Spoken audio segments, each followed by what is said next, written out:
Hey Gothamites, if you are new here, I'm London, aka History of the Batman. I asked you Gothamites that follow me on Instagram.com/historyofthebatman, you should go follow that, like right now, to ask me questions, anything you want. Mostly bat related. Most of them were bat related, so good for you guys. I said that I would answer some of them on a YouTube video. And as this lovely person right here pointed out, my last video, I didn't answer the questions. So, hey guy, this is the video for you, and I really hope that you're watching it. So since I had a lot of questions, I picked a handful, and we will just go through some, and hopefully I will answer your burning bat questions and make you guys happy. So let's see what you guys asked me, because I don't really know. I have to see on my phone. Speaking of my phone, you see this sticker right here, guys? Yeah, that sticker? Yeah. You can get it at my merch store. You can get this logo on a t-shirt, you can get a sticker, you can get a sweatshirt, you can get a coffee mug, you can get a pillow like this one right here. Just support the brand. Of course, I love Chris Wimberly's design. He is the person that designed my logo, and he is an amazing animator. And always his information is linked in the description because he is the dopest. So yes, please support History of the Batman and pick up some apparel or some merch. That would be dope. Okay, I'm gonna stop plugging that stuff and get to your guys' questions. Favorite Batman comic? That's pretty straightforward. That's so difficult. If I am being nostalgic, I suppose it would be Batman 497, which is the Broken Bat, which is part of the Batman Nightfall saga from 1993 to 1994. And that is the issue where Bane literally breaks Batman's back. It is perhaps, I think, the very first actual comic that I've ever read. And that's the comic that made me love comics, that made me really love Batman and the art and the medium and all of it. Definitely my favorite Batman comic that's more modern, kind of spawns from an older comic, is 2015's Convergence Swamp Thing issue, written by the late Lynn Wein and drawn by my favorite Batman artist, Kelly Jones. And it has Swamp Thing going up against Red Rain Batman, who is Vampire Batman. And if you aren't familiar, the Elseworlds Vampire Batman was a 1990 series that was with Doug Mensch and Kelly Jones. And it was about Batman being a vampire and just vicious and bloodthirsty, and just the art is extraordinary. Thank you for asking me that question, which is a very hard first question, so I can already see how this video is going to go. Is the Spawn and Batman creator from the same company or siblings?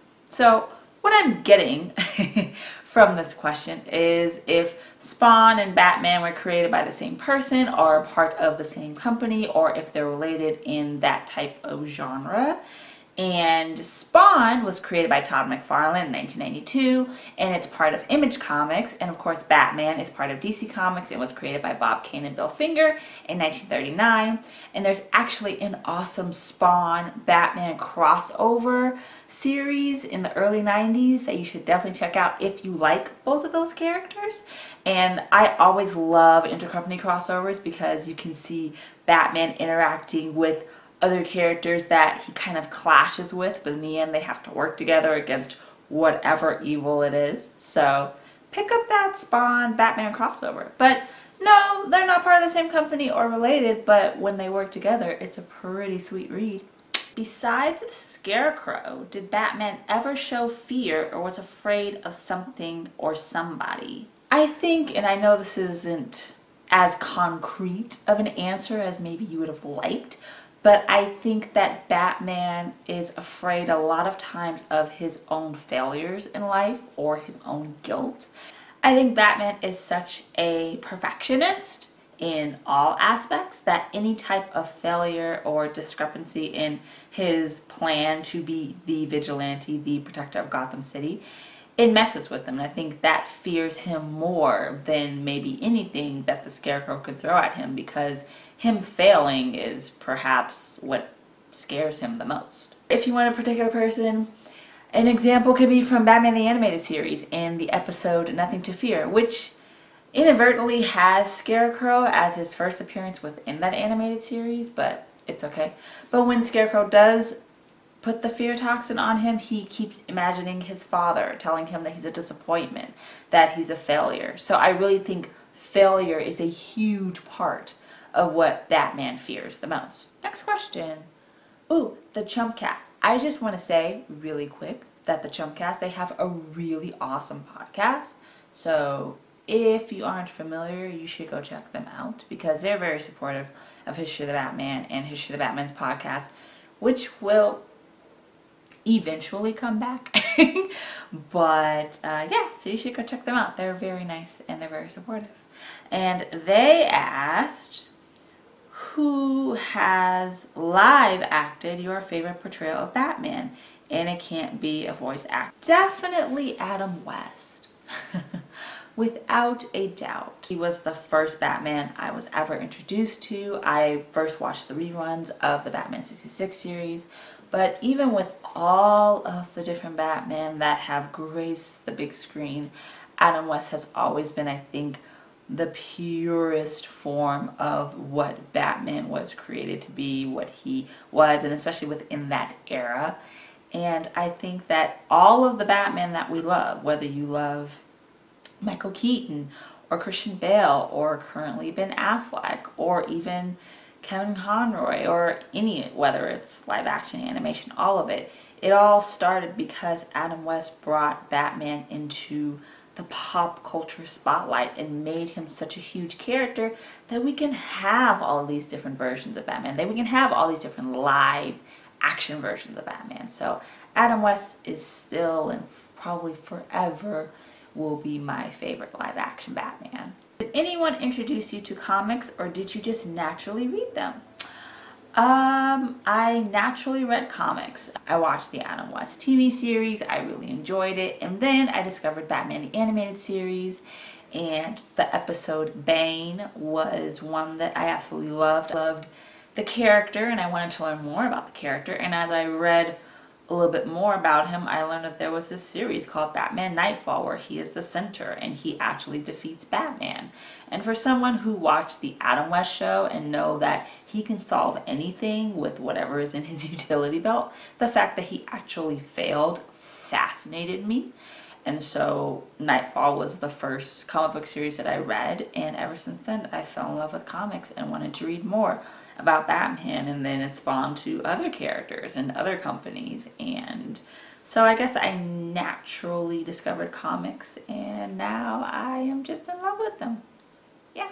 This is a great follow-up question to what I just said. Let's see, do you like Bane? And they're talking about the comic book Bane, not any of the movie ones. And he is personally their favorite supervillain. Same. So of course I always link his Instagram if you want to check him out. But I had him custom made because there was no Nightfall Bane in existence by Funko. And I am wearing a Funko shirt today. I love Funko. But yes, Bane is my favorite Batman villain. Definitely. I love Bane because for me he was the first villain to truly defeat Batman.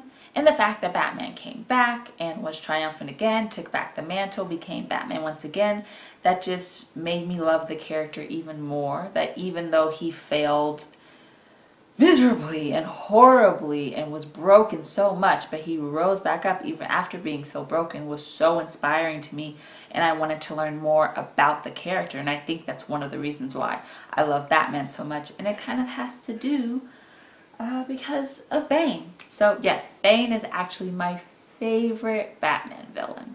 What's your favorite DC comic story, and what's your Batman favorite comic book story? Good question. My favorite DC comic story is New Frontier by Darwin Cook. I absolutely love Darwin Cook. I miss him dearly.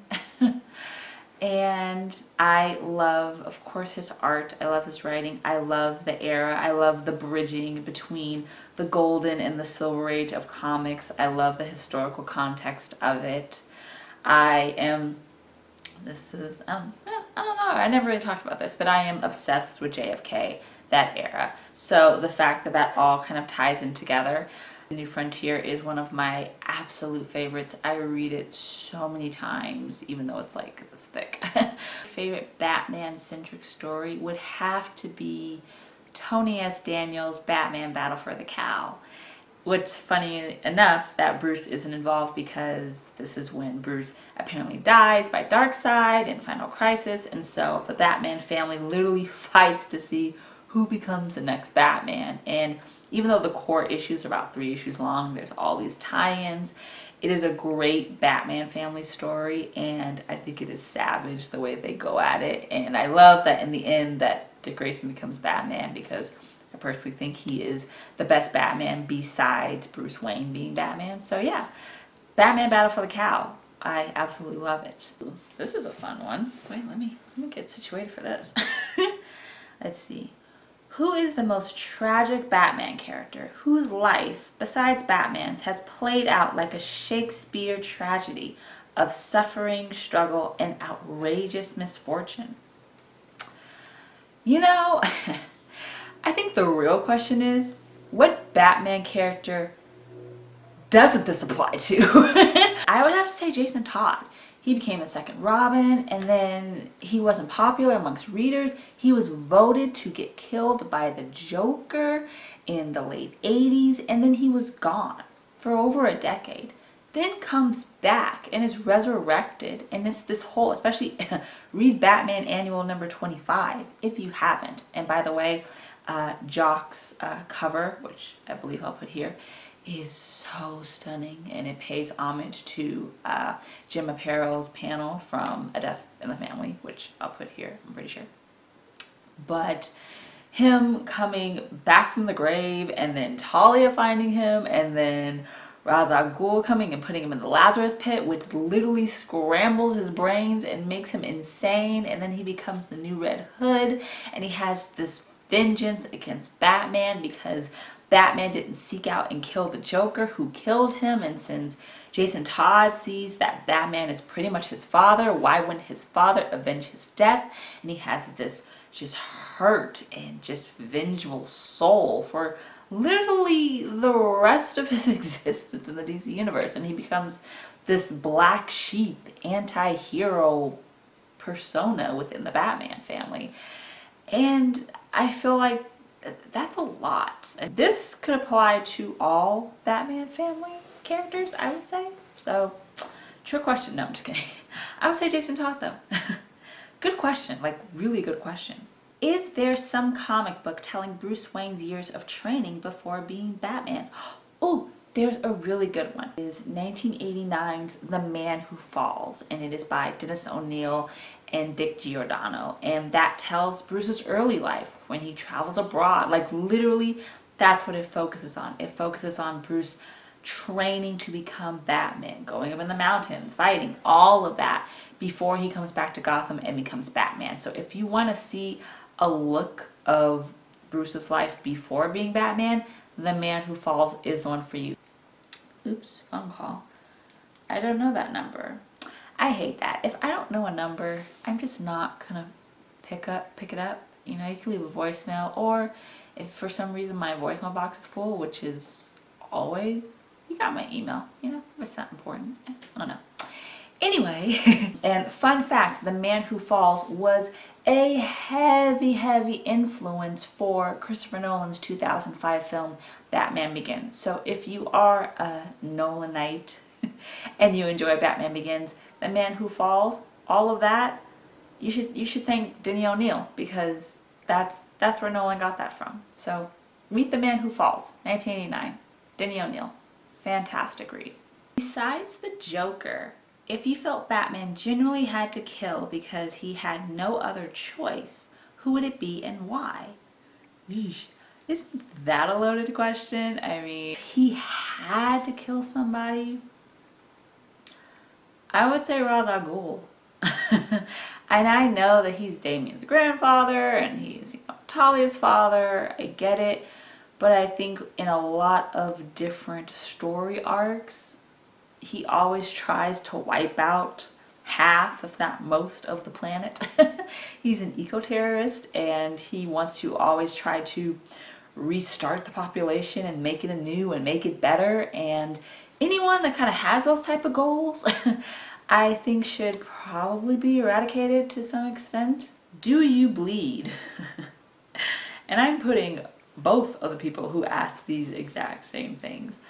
Kinda. I get a paper cut, it's like the worst thing ever. But I totally think that has to do with like my diabetes. Oh, I am a diabetic. I've been a diabetic since I was 16. Woo. And like literally if I get like a paper cut, it does not heal as fast as normal people. So kinda, I mean a little bit. Just to reference Batman v Superman, I don't think it's as bad of a movie as people think it is. And that's just my 2 cents on that. That's in my opinion, no one asked for it. So there you go. Your favorite comic that really goes in depth with certain characters. Mine has to be Endgame. I saw Joker like we've never seen him before. Oh, okay. It's actually another Darwin cookbook. Cookbook. I'm sorry.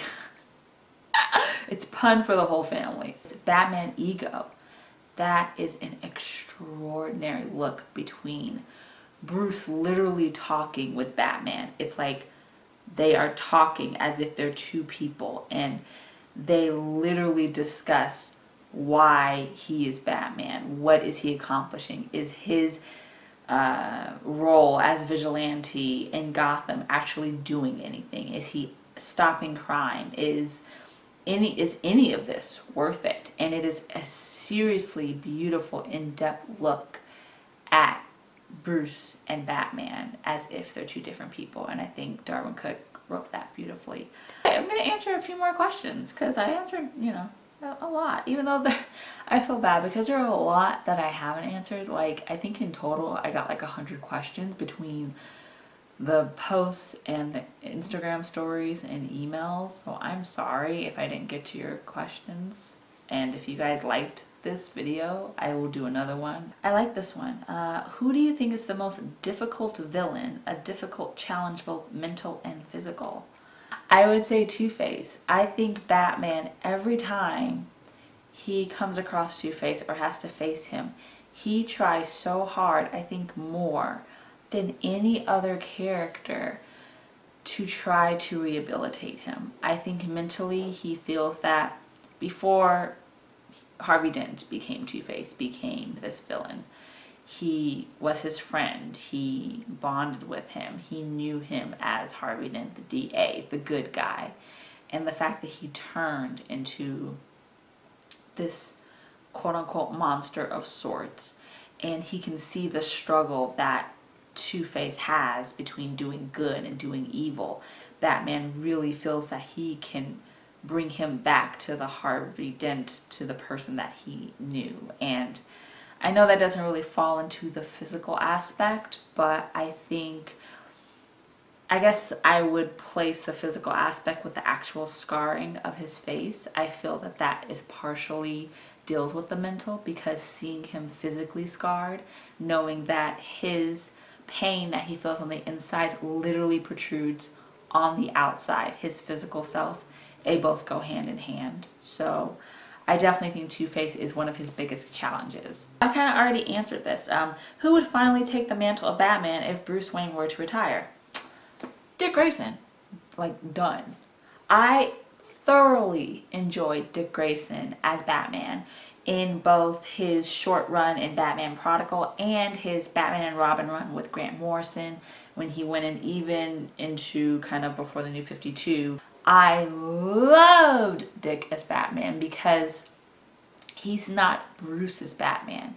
He still has the fighting style because he was trained by Bruce, and yet his soul isn't as dark and black as Bruce. And I think he still kind of sees the good way more than Bruce does. So I would definitely pick Dick Grayson as Batman any day of the week. Okay. Do you like someone in Marvel? You're awesome for you to do what you do. Love it. Well, thank you. That's so nice. And thank you for following on Instagram. Go follow. Like, it's such a fun community. You have no idea. I think that is a really odd misconception people have with people who love Batman like I do. I don't just like Batman and I don't just like DC Comics. I love all characters. Actually, my favorite Marvel character is Captain America. When I was in undergrad, majored in art history, where I had to write about World War II art propaganda. And part of that was actually reading Captain America comic books because that's what that was. Literally him punching Hitler in the face and war bonds and all of those things. I got to read Captain America and I fell in love with those comics. And still to this day, I love Captain America.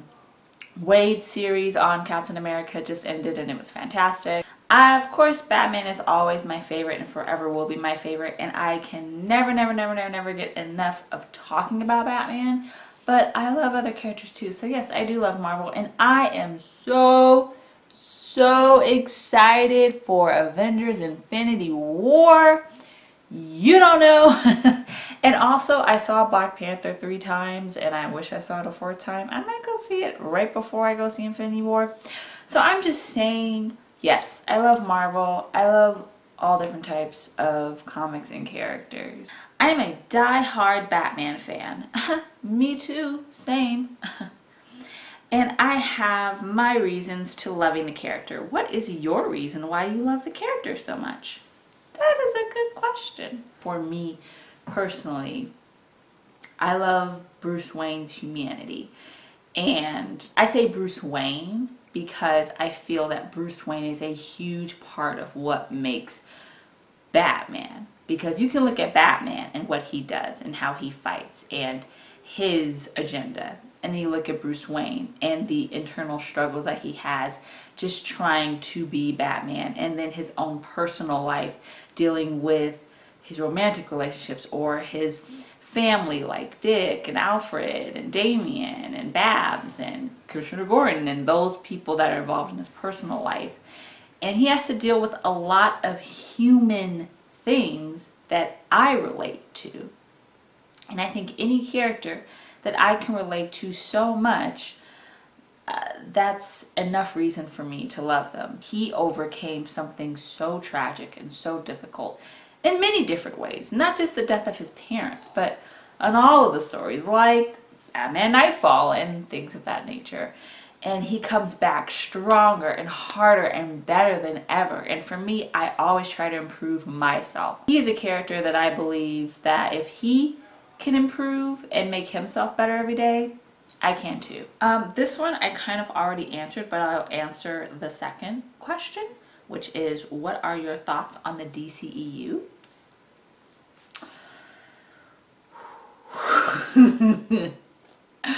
Okay, I am still here for the concept of the DC Extended Universe. I am a fan of the Man of Steel. I liked Henry Cavill's portrayal of Superman. Batman vs. Superman. I remember I was one of the ones that got to see it a few weeks before it came out, and I really loved it. And although I do think that Batman vs. Superman was geared towards a comic book fan more than the general movie-going public, which can kind of be a fault on its own, I really enjoyed it. I thought it was a great action movie, and of course I always love seeing Batman on the screen. Like, you can't really go wrong when you see Batman on the screen. I loved Suicide Squad. I loved Margot Robbie's Harley Quinn. I loved seeing all those characters be on the big screen for the first time. And I did enjoy Justice League. I think everything has, you know, somewhat plot holes and things like that. Certain things can be done. And of course Wonder Woman is just glorious. What are we doing? Like, that's freaking amazing. You can't not. And I'm excited for Aquaman in December. I think that the DCEU is new, and I think it's almost unfair, because what I think a lot of people do is that they compare the Marvel Cinematic Universe, which has been around for 10 years. DCEU just started. It's still a baby. It's still getting its bearings. And I think that the studio is planning on trying to assure that everything becomes perhaps more cohesive than audiences see it as it is right now. So I'm still a fan of the DCEU. I am still here for anything they throw at me. I'm excited for all of the movies. I'm excited for Shazam to come out. I'm excited for the Harley Quinn centric movie that's going to come out that's supposed to be Gotham City Sirens. I'm excited for the Batman to come out. Whether or not Ben's going to be Batman or not, we still don't know. I'm excited for the Batgirl movie to come out. I'm excited for Chris McKay's Nightwing to come out. I think that with any new cinematic universe, there's always improvement, but I'm excited to see what's to come. The very last one, which I thought would be fitting to end on, is what is the meaning of life? That's an easy one, right?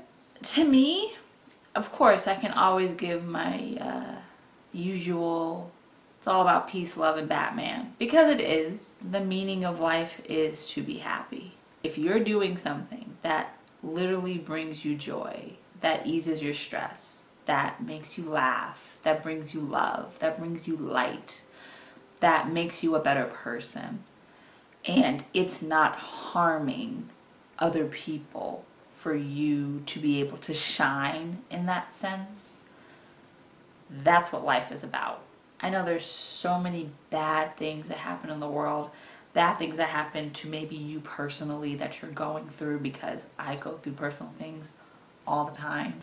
I think that's why I love History of the Batman so much. History of the Batman definitely is something that brings me joy, that brings me light, that brings me happiness, that makes me laugh, that makes me feel so good to be able to talk about something that I care about so much with people that care about it just as much, and I can share that joy with you guys, and it's not harming anyone to be happy and to have that light. So I think the meaning of life is to be the best you and to be the happiest you. Those are the questions that I answered. Thank you all so much for asking and for participating. And like I said, if I didn't answer your question, I'm not bullying you. I just had a lot of questions and I didn't want the video to be 30 minutes long, which a lot of my videos are, and I'm sorry for that. If you liked this Gothamite Q&A, give it a bat thumbs up. He's like, hey, give it a bat thumbs up. I will do another post on Instagram, or I'll even tweet it out and say, hey, ask me questions, and I'll do another video just like this, and I'll sit here in front of my camera and answer your guys' questions. So thank you guys. Please like this video, share it with your bat friends and your super friends, and please subscribe. Please follow all of my social media. It's all in the description below, and become a Gothamite, because we're a pretty fun group, let me tell you. So thank you guys for watching, and we will have more History of the Batman soon right here on YouTube. And remember, Gothamites, it's all about peace, love, and Batman. Bye.